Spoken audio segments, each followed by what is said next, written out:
This is the Average to Savage podcast with Paul Guarino. Everyone and anyone, athletes, celebs, and much more. Today's episode is brought to you by BUSR.com. You know, everyone always asks me where they should bet, and now I got a solution for them. BUSR.com/Paul. You deposit $100, they'll match your $100 in free bets, so you basically get $200. Go check it out, BUSR.com/Paul. What's up, everybody? I'm back for another episode of the Average Savage podcast. Our special guest today is Josh Zeid, 2020/2021 Olympian, I guess you'd say. I know it was a weird year since the pandemic. I know even the branding, like when I'm watching it, like the Olympics, I'm like, all right, this is kind of weird. It keeps on just saying 2020, even though we're in 2021. But yeah, just tell me tell me what it was like. How was it? I know it was crazy over there with like, obviously still like with all the pandemic rules and things like that. But like, what was it like? Just go into it. Yeah. So, I'm a 34-year-old, 4-year retired, former Major League Baseball player, and I got an opportunity to play in the Olympics, which is pretty ridiculous that happened in the first place. But yeah, getting to go over to Japan and play for the 2020 Tokyo Olympics in 2021 was pretty wild. All the gear that I have and everything that I've brought home is like Tokyo 2020, and it's like, oh, but I'm a 2021 Olympian. Doesn't really make any sense, but I'll take it. It's still an Olympian. It was cool. Obviously, COVID restrictions were like ridiculously tight while we were over there, so the atmosphere, the environment, everything was a little bit different. No fans, we all had to, if you saw anything on Instagram, every cafeteria seat had plastic partitions. Everyone was wearing masks everywhere. There was no common rooms to hang out in. Playing for the Israeli delegation, we had lots of security with us because of the world around us, a lot of things that are happening in the last couple of years that we had to be extra cautious with. But being able to sit in the cafeteria right next to Novak Djokovic on one side and Luka Doncic on the other side, walking past the USA gymnastics teams, in the cafeteria, the dining hall, was pretty ridiculous. Everything that you could hope for. The Olympic Village, 21 dorms, 11,000 athletes. It was crazy. Absolutely insane. Yeah. Yeah. That sounds awesome. All right. You gotta tell me. So were the beds made out of cardboard?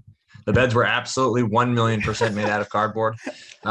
They actually were comfortable. All right. The only issue was they gave everybody one pillow.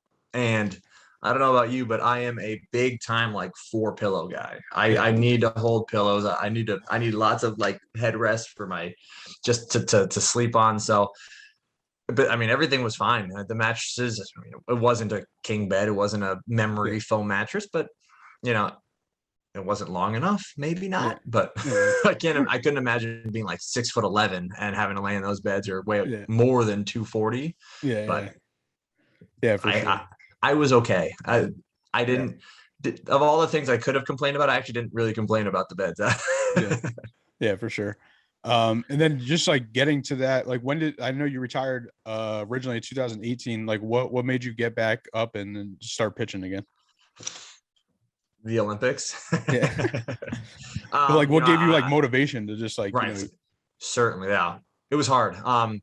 So I retired not because I wanted to, because I didn't really have any offers left. I thought I still had a little bit of energy left. I thought I still had some ability left, but the game speaks for itself, and I just didn't get another opportunity. And I've been a part of Team Isreal since 2012, 2011. And, the Olympics had always been kind of on our radar, but basically an Olympic sport. So by the time it actually became an Olympic sport, was 4 years retired, and they called him and I was like, hey, I'll coach. So like, I'll do whatever we can to be a part of this team. And they're like, if you can still throw a baseball, we'd love to have you. And I was like, interesting. So I started training and I went and, it was a whole year and a half worth of pandemic training. So I was training in my backyard with my 2 little kids, watching me throw baseballs every day. They watch me go to the gym. They watch me work out in the house. I don't know if you could see me. I've got some of the gym equipment behind me now. They just kind of, they rooted me along as I trained, and some days it was harder than others, but it was all worth it when I posted it on Twitter when my kids watched me pitch in the Olympics on TV, and they went up to the TV and they were pointing like, that's my daddy. They woke up at 3:00 in the morning to watch the game. And it was just, I actually pitched in 3 games. So they got to see me pitch a lot over the course of those 5 games. But yeah, doing it all for my kids, my family, all the support. But yeah, it's easy to want to say I'll be an Olympian for sure. I'll come back. I'll work as hard as I can to be able to say that. Yeah, definitely. And then what do you think was the difference between playing in the Olympics and playing in the World Baseball Classic? It's hard to say, especially with the environment of the pandemic with no fans, but the World Baseball Classic was definitely a more tense tournament. We played in Korea against South Korea. We played in Japan against Japan in front of sellout crowds. Yeah. So the environments were definitely more swayed to like, anxiety, nerves in the World Baseball Classic. We had players on our team who had never played in front of more than 1,000 fans. And but we also, on our same team, we also had Sam Fold and Ike Davis, who played in front of 45,000 in the playoffs, so we had that good mix of players on that team. But the cool thing about the Olympics was there were no fans. So it was an even playing field, whether you had 20 years in the big leagues like Ian Kinsler, or I think he's 14 years in the big leagues like Ian Kinsler did, or, our right fielder who has, who was a college coach a couple years ago, who's played minor league baseball for a long time. And he actually made the all Olympic baseball team, Mitch Glasser. Like, those guys, it was an even playing field. There was no nerves, no anxiety because of the loud fans, no booing, no cheering for the home teams. It was, and that whether or not they made us play better or worse, like it doesn't really matter. But, the environments were just so starkly different. Yeah, for sure. But like as a pitcher, you think it's easier to pitch in front of no fans? No, I need fans. I need adrenaline. But I am actually also glad. I'm actually also glad that we didn't have any fans this go around, because I don't know how I trained really hard to come back and pitch in this event and pitch for the Olympics. But if there were 40,000 fans screaming and I was adrenaline junkie, I am an adrenaline junkie. And if I was listening to the fans screaming and cheering and rooting and booing against us, like I would have tried harder and harder and harder. And I don't know if I would have been able to bounce back as well, or I don't know if I would have been able to hold up my end of the bargain as well as I did. Because with no fans and no adrenaline, I was able to actually go out there and pitch and, be relatively successful and come back the next day and pitch again and come back the next day and pitch again. So it kind of worked out for me. It kind of worked out for me in that sense. Yeah, for sure. All right, now going back, you grew up in Connecticut. You went to Hamden High. Hamden Hall. I don't want to make my Hamden Hall Hornets angry at me. Sorry, Hamden High. I meant Hamden Hall. I keep on Hamden Hall. And what was your recruiting process like out of there? So this was back in 2004. Obviously, there was no social media, wasn't as big of an influencer in getting my recruiting videos out. So we actually had to fly. My parents took me. I had pitching coaches and teams that I played for in New York and Long Island and Florida and Georgia. And, we had to get out because, people weren't flying up to Connecticut as often as they are now, or the Northeast as often as they are now, or they're not recruiting kids as easily from the Northeast as they can now with, social media, Instagram and Twitter and TikTok, all those things. But I just remember, my junior year getting to go to, showcases all over the country and, performing and throwing hard. And, I think my parents still have a bin in the house that has all the first round of college recruitment letters that I got. I still remember getting, letters from Vanderbilt and University of Miami and LSU and thinking of the coolest things in the world when they're personalized messages. And, but yeah, it was fun. It was cool. Got a lot of Major League Baseball teams came into my house and did testing with me. And, we talked about the draft and talked about pro baseball. And, I'm glad I went to college. I met my wife my freshman year of college. I'm glad I went through the ups and downs of the 4 years of college, but, I don't know how pro ball would have gone as an 18-year-old from Connecticut for me, but it was crazy. That time flew by. I wish I had better prepared myself for college, but no, the recruiting process was a blast. I went to two of the best schools in the country, so I got very lucky. Yeah. So like going to Vanderbilt, like what made you pick Vanderbilt, and like what were your like final like three schools, I'd say? Yeah, so Vanderbilt was easy.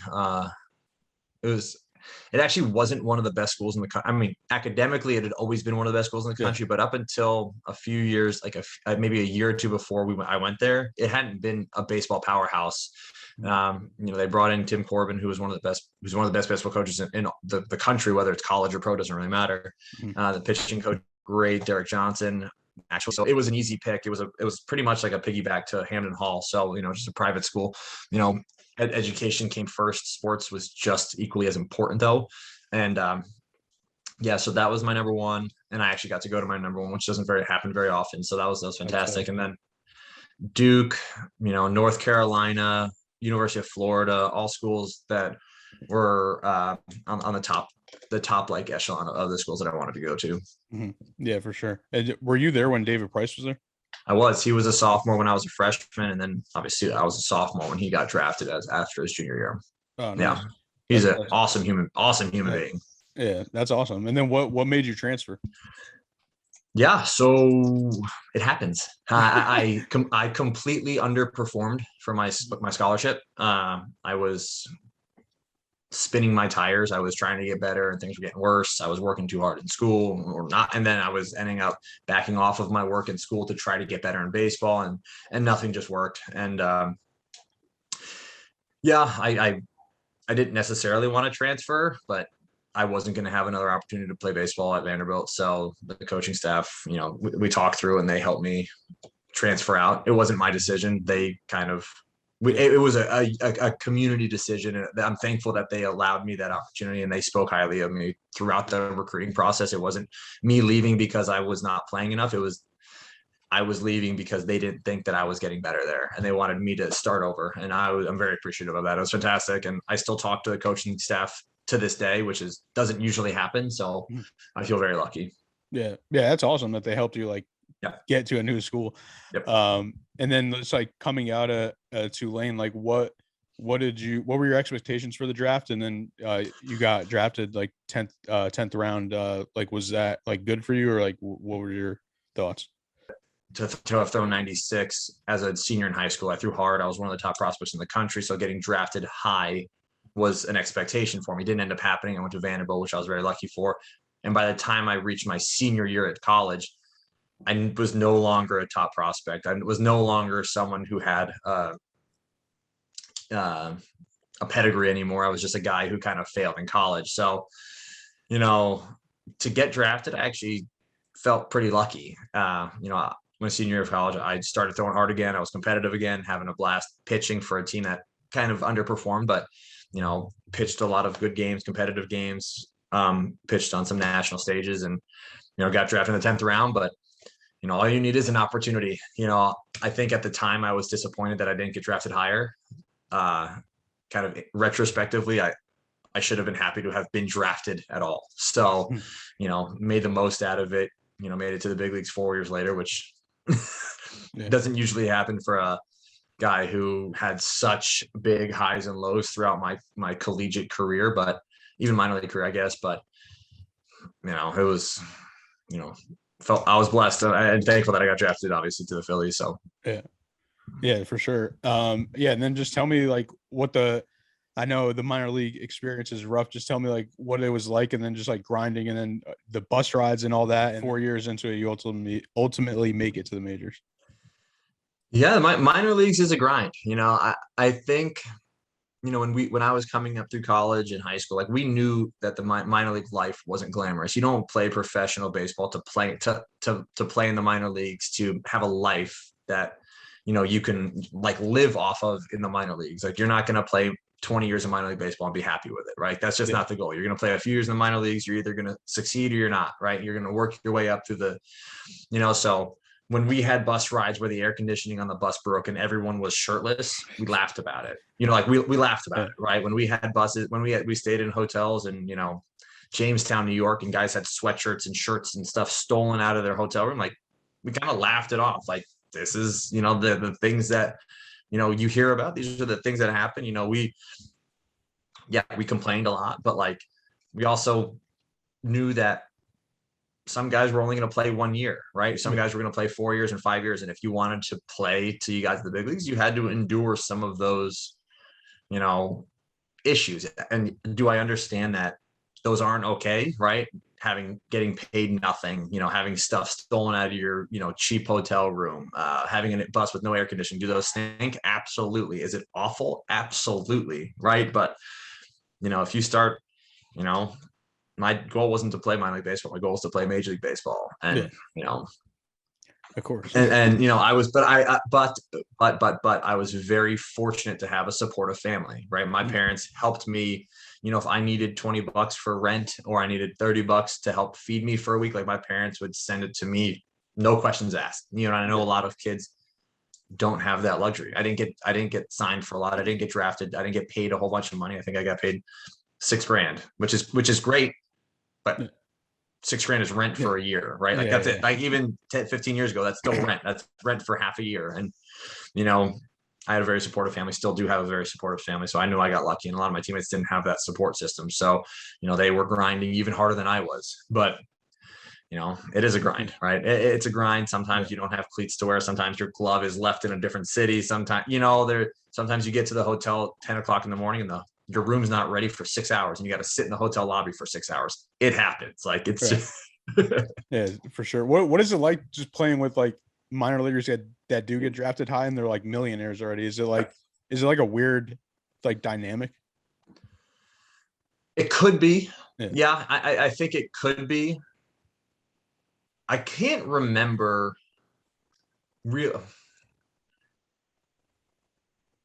early on in like the professional career, like in the lower levels, it's weird, right? Because like they just became millionaires, right? And they probably weren't beforehand. So it's weird, right?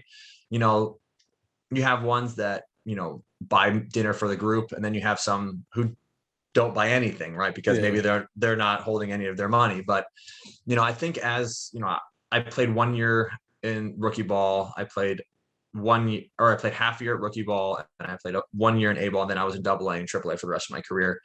I think when you're in the upper levels, it doesn't really matter what round you were drafted in. You know, first rounders have a better chance of just getting to the big leagues just because, I mean, obviously they're better talents. They have higher expectations. The organizations need them to get to the big leagues because, you know, they paid them a whole bunch of money. But in AAA, you have big leaguers who've made $10 million, $15 million. So like there's also, you know, being a first rounder who made a whole bunch of money doesn't really matter at that point. You know, when you're in the lower levels, rookie ball, low A, you've got someone who's signed for $1,000 who's getting $50 of meal money a week. And then you also have the guy in the same locker room who made $1 million who's getting $50 a week.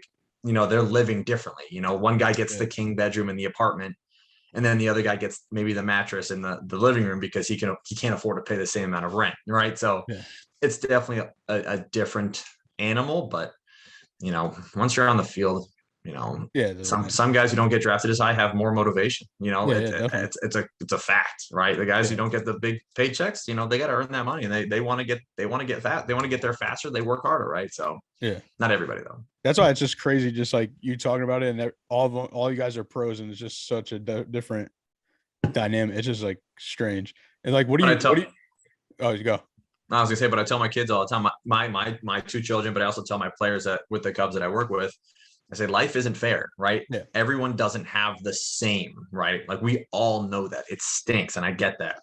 But you make your own reality. You make your own future by how hard you're willing to work, by what you're willing to endure, by what you accept, right? So, you know, it might not be fair, but you can't say, hey, it's not fair, right? We know that. Yeah, definitely. And what do you think about? I think MLB is like cutting some of the like rookie leagues and like I think short A. You think that's gonna maybe get the other players like paid more? I have to be careful here because I work for a major league organization. But yeah, I think there's opportunities to get more pay for players. I don't know what that looks like. I don't know how much more makes it fair or not fair. I don't know if paying the players more makes sense, or giving them housing makes more sense, or giving them all their meals. Like I don't know what that looks like, because if you pay the players more, then they're going to be asked to actually pay for their apartments, right? If you don't pay players more and you give them their apartments, Do you give them less food? Like, there's so many things that, go into it. And yes, it is $1 billion industry, but, I mean, I don't know enough about the business side of it, but yes, it stinks. I would have been devastated if I was in college and I found out the next season there was only going to be 5 rounds of the draft or 20 rounds of the draft where there had been 60 and then 50 and then 42, right? Like the numbers are like the game is just getting smaller and smaller and smaller, and just less players are going to have an opportunity to play. And then, who knows really what's going to happen. Yeah, definitely. Yeah. I mean, going down to 6th round was pretty nuts from like 50. Yeah. But yeah, going back to your career, you get traded to the Astros in the Hunter Pence deal. What was that? Was that cool to be like traded for like an all-star? Yeah, it was shocking. So in 2011, I had hurt my shoulder and elbow, not like significantly, but I had been pretty banged up that whole year. I was in Double-A, and I went on the disabled list. I was on the disabled list for about 30 days. I was a starter. I was the opening day starter in Double-A that season. I came off the disabled list with like a month and a half or 2 months ago in the season, and they put me back in the bullpen because they were like, we're not going to build you back up to 5 or 6 innings. The season's, whatever. Came back and I was like throwing like actually throwing hard. And like I was throwing, I think 92, 93, but in the early parts of the season, which is great. But I mean, there weren't radar guns on every wall. Like there's so much technology nowadays that how hard you're like breathing, like whatever you're doing, whatever. I came back and I was throwing like 94, 98, which in 2011 was hard, right? Now everybody's doing it. Everybody can maybe throw 95. Like it's crazy. It's amazing how good the athletes are getting. Throwing 98 again, or throwing 98 for like the first time. And I knew I was doing well, obviously. Like my numbers were getting better, everything was getting better. And the trade deadline comes up, and there was like rumblings that we were going to make a big trade. The Phillies wanted to bring in, big time major league players because, they, at the time it was like Roy Halladay and Shane Victorino and Carlos Ruiz and Ryan Harwood. And like the team was awesome. So like, everyone's like, I wonder who they're going to trade. And people were thinking like because my team at the time had some really good prospects, and everyone was like naming off names. And then we found out, we were in Manchester, New Hampshire, found out that we made a trade for Hunter Pence, and like, oh yeah, a bunch of top prospects. And everyone's like, oh, that's cool. Like, I wonder who it is. And then like an hour later, we're at Applebee's getting food at the bar. And I got a phone call from Ruben Amaro, and I got a phone call from the general manager of the Houston Astros. I was like, hey, we just traded for you. We're really excited for you. And on the bottom of the screen, I walk back inside. It says trades for like 3 top prospects and a player to be named later. And my name is on the screen. And I'm like, what the heck just happened? And everyone on the team was like, you got traded. Come on, man. Like they were so upset that I got traded. And no, it was really cool. I felt like there was a lot of pressure put on me when I got there. A lot of expectations. And I wasn't used to that, obviously, with my college career being a disappointment for the most part. And, it was great. I felt honored to be traded, but like it was a lot of pressure really quickly. You got to make them look good for trading for you. Otherwise, it's kind of like a dud trade, Yeah, definitely. So then, in 2013, you're the closer for the AAA team, and then just tell me like what it was like, and how did you get called up? So obviously the Astros at the time weren't doing very well, but they were doing really poorly at the time. Later in the summer, and I had just taken over as the closer of the AAA team a couple weeks prior to that. The closer of the team early in the season had gotten hurt, and we had a day off. I'm sitting in my apartment at the time, and on ESPN watching the TV, and all of a sudden on the bottom of the screen I see, Astros closer gets traded to someone. And then like right after that, it was the Astros setup man got designated for assignment. And I called my wife immediately. Well, she was my Stephanie called her immediately. And I said to her, I was like, I don't know what's happening. No one's told me a thing, but the Astros just traded their closer and designated their setup man.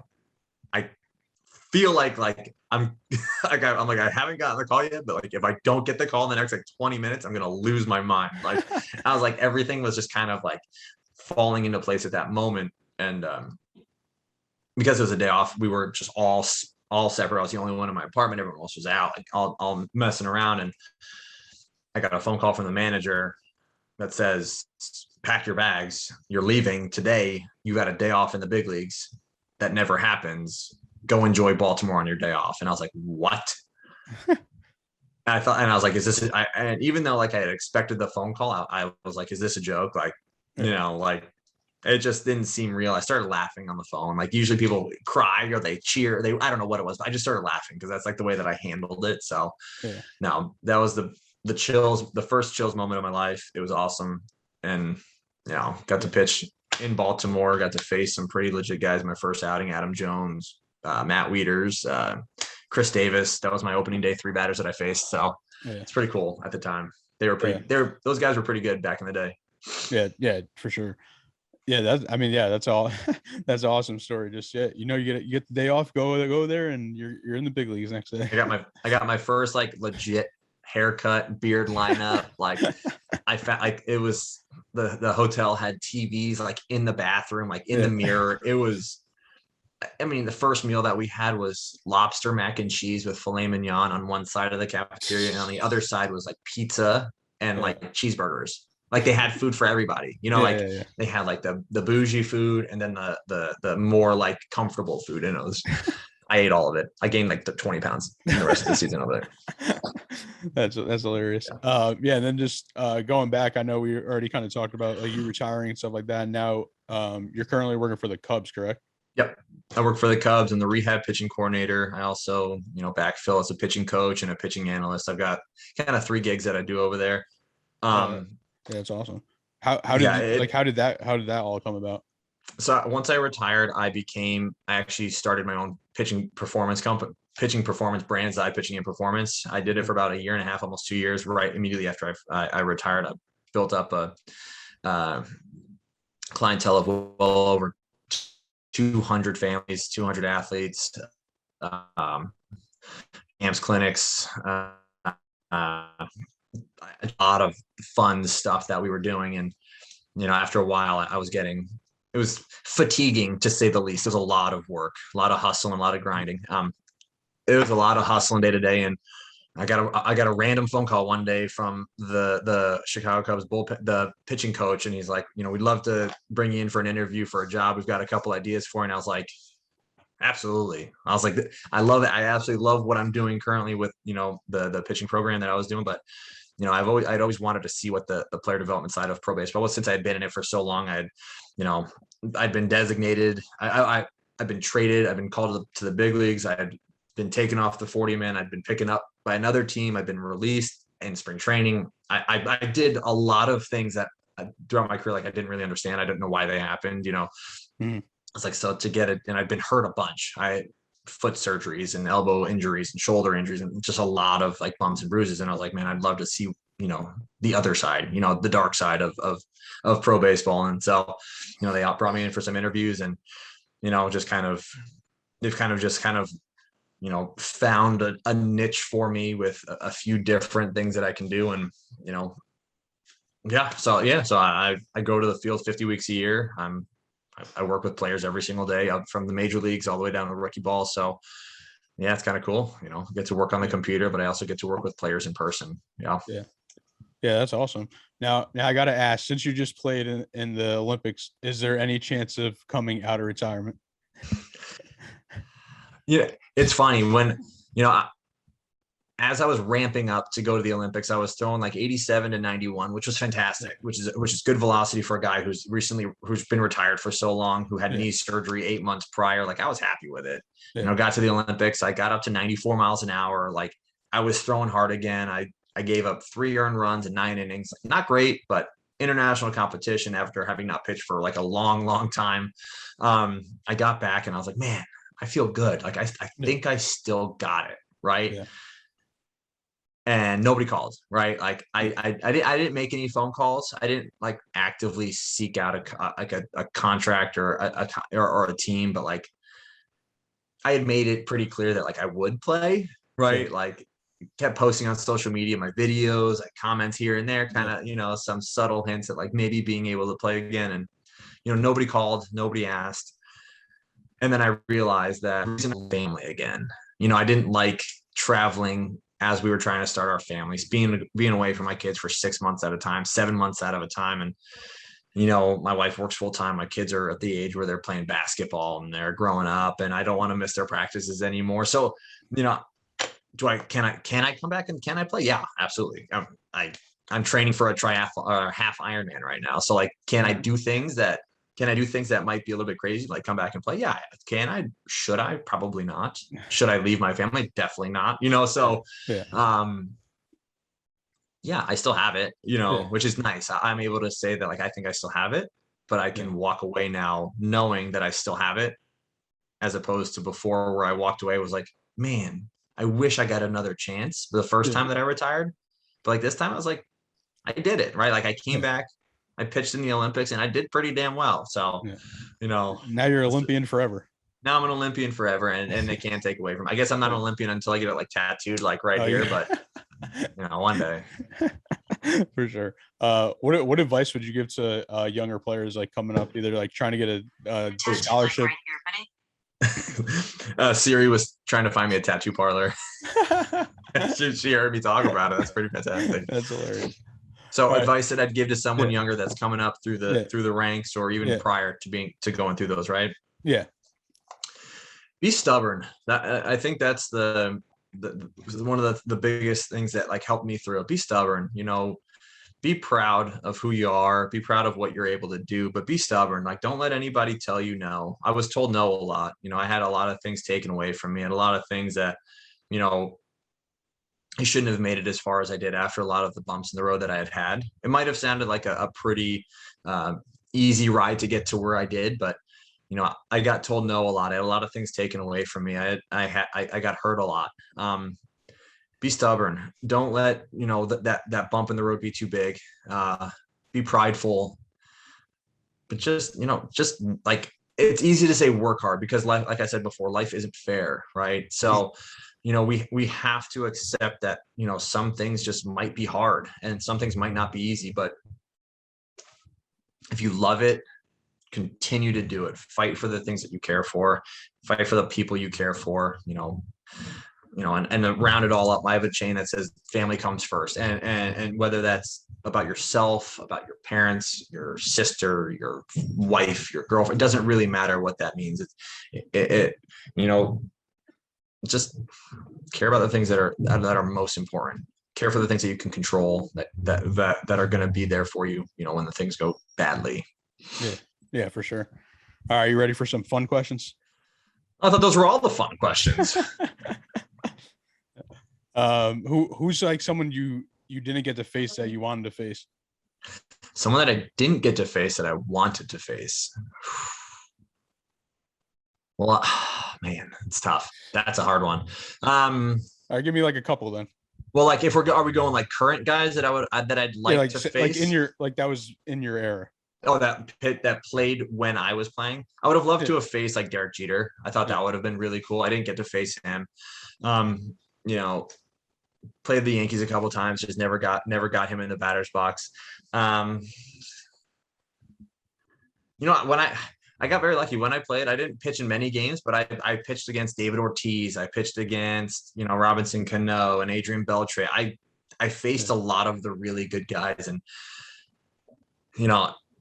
I loved every second of it. I loved facing the superstars. I loved facing the guys that I knew were trying to take me yard. I thought those are the moments that I really thrived at. And, it was the guys who were up there trying to just like hit singles that I struggled with. For sure. All right, I know you're from Connecticut. So have you been to like the New Haven pizza spots? I lived there for 19 years. Of course. I just gotta make sure, sometimes people just don't go. So, all right. So what's your favorite one? All right. So, oh man, I mean, it's hard to say because growing up, my family went to Modern Pizza all the time. That was kind of our spot because it wasn't as busy as like Pepe's and Sally's and so we went to Modern a lot. I liked bar pizza actually All right. the restaurant bar Yeah. at Yale University that wasn't open early in my time in Connecticut. It was open more like my high school years. That was my favorite just because the live was kind of newer, but modern was definitely like a family favorite of ours. All right. That was a curveball right there. Last one. What do you like to do in your free time? Free time? Yeah.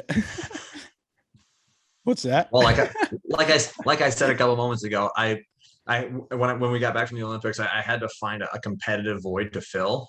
Yeah. So I'm now literally training. I just bought a brand new bike. Like I'm training for a half Ironman in 16 weeks. Me and Ryan Lavarnway, the catcher for Team Israel, been one of my best friends for like the last 5 years. We're now training for 13-mile run, 56-mile bike, and a 1-mile swim. Like that's what we're doing in our free time. No, but so that's kind of what I do in the like early mornings and late at nights. But in my free time, we spend all of our time with our kids. Like I was at basketball practice with my 6-year-old last night for an hour and a half. Like it was a blast. It's funny when people talk to us about like, what do you guys do? And I said, we live for our kids. Like would we like to do other stuff? Absolutely. What would we do? I have no idea. Cause I think pandemic wise, like we're thrilled to have kids. I know some families are not as fortunate as us, or people aren't as fortunate enough to have kids, but I'm blessed that we have them to keep us busy, to keep us on our toes. Are they pains in the butt? Yeah, they're pains. The kids are pains. They're awful, but they keep us busy and they keep us, on our toes. And that's my hobbies. They're my hobbies. They're my passion. They're everything. Do you have them playing baseball yet? This is a point of contention in my household. Do I want them to play baseball? Kind of. Do I want to be their coach? Absolutely not. And I'm afraid that as long as they play baseball, I'm going to be asked to help out and coach them. And I want them to play because they want to play baseball. But my kids right now, they play basketball, they play soccer, and they swim. And they love it. My 6.5-year-old's on a swim team, loves it. He plays basketball every season of the year, loves it. And soccer just for hand-eye just for like foot and running coordination. My other one's still too young to be competitive, but they want to play baseball. I'll let them play it when they're ready. I'm not going to push them. I'm not going to force them to play baseball. Yeah. Do I want them to play? Yeah, but I don't know. Yeah, I feel you on once again the team. They're going to be like, oh, your dad was in the middle. Oh, we got to get him.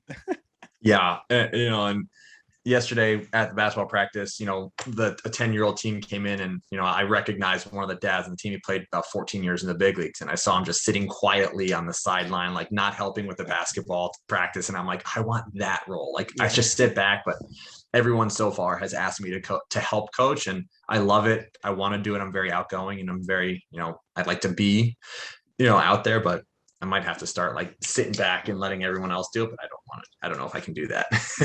Yeah, no, I feel you. Well, I appreciate you coming on, and could you let the listeners know where they can follow you on social media?